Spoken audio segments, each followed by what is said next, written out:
The Navy SEALs have an operation where they drop a person in the middle of nowhere and their mission is to find their way back to base. Well, I'm going to have a little bit of fun with that exercise today. I'm at Mildura Airport at Hangar 31 and my task for the day is to jump in that thing, fly to an unknown destination and find my way back to Melbourne. The only thing I know is that I've got a Jeep waiting on the other side and I've got about 8 hours worth of driving in front of me. Let's see how I go.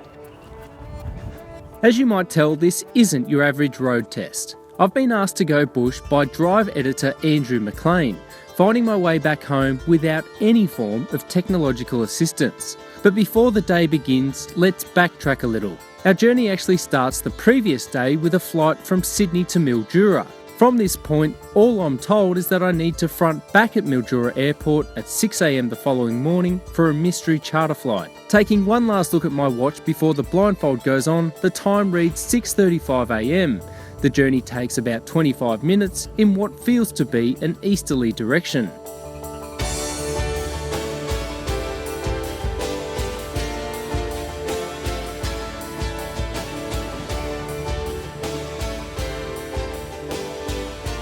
And then it all sinks in. With some help from the pilot, I gingerly step off the plane and take off the blindfold. Whoa. Okay. Here we are. The earth is a scorched outback red. Vegetation is mostly limited to low-lying trees and paddock stubble, and there is no civilization in sight. Just a dry airstrip and a windsock.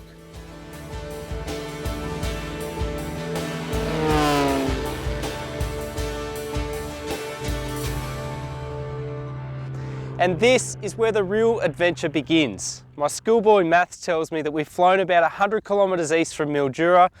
Behind me is the weapon of choice. It's the Jeep Cherokee Blackhawk edition, and its mission today is simply to get us back to Melbourne. However it is we get there, I really don't know. The first thought that comes to mind is to call the boss to ask just what he's got me into. But there's no phone service, so that's no help. So I decide to navigate the old-fashioned way. Go ask for directions.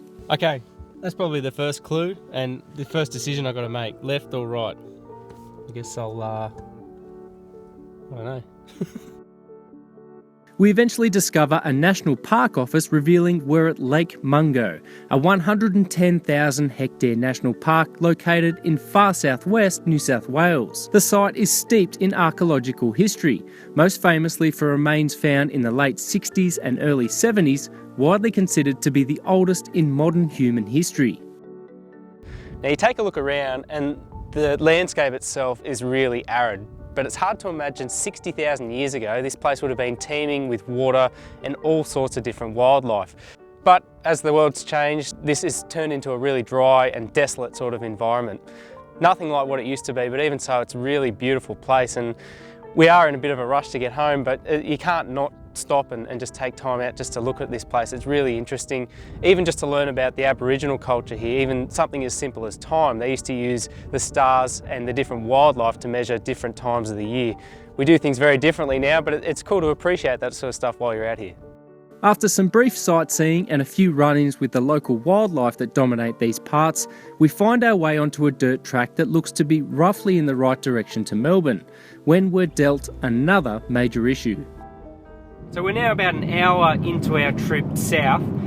Basically I've got my bearings a little bit better and I know that we've got to go towards Euston, and from there we can get back onto Sealed Road and make our way back to Melbourne. But there is another problem that we didn't really account for at the start, and that's fuel. This car had about 140 kilometres worth of range to begin with. Now we're down to 73 kilometres and we've still got at least another 80 kilometres ahead. So let's hope by being a little bit more efficient, and I've done that just by turning the aircon off and leaving all the windows up, sitting about 80 kilometres an hour instead of going a bit faster. Hopefully by doing that, we can see our way through to Euston, fuel up, and then jump on the highway from there and go straight to Melbourne. Despite the situation, the drive is an enjoyable one, taking in some beautiful scenery within one of the state's major wheat and canola belts. Now basically the Blackhawk edition gets a few extra cosmetic features over the regular longitude Cherokee. So it's not exactly the the model that you pick if you're doing 4x4 stuff all the time. Those sort of attributes really belong to the Trailhawk variant that's also offered in the lineup. But even so, this car's got 4x4, it's got different terrain modes that are designed to help you get you out of trouble. On these sort of dirt roads with lots of corrugations, the vehicles perform fairly well. There's a lot of vibration coming through the cabin, but I think that would be the same no matter which vehicle you were in. It's definitely the right sort of vehicle to be in when you're in one of these situations. Just the bigger issue at the moment is just fuel. The 3.6 litre V6 is a little bit thirsty. It's got plenty of power, but enjoys a bit of a drink, so it's just a case of monitoring that and hoping we make it back to Euston. Our day then reaches a key intersection, literally. Faced with an ailing fuel gauge and no supplies, do we follow the sign to Mildura, forcing a detour and potentially missing our flight, or do we take the more direct route home to Euston and run a much higher risk of running out of fuel? Against everything our heads tell us, we decide to run the gauntlet.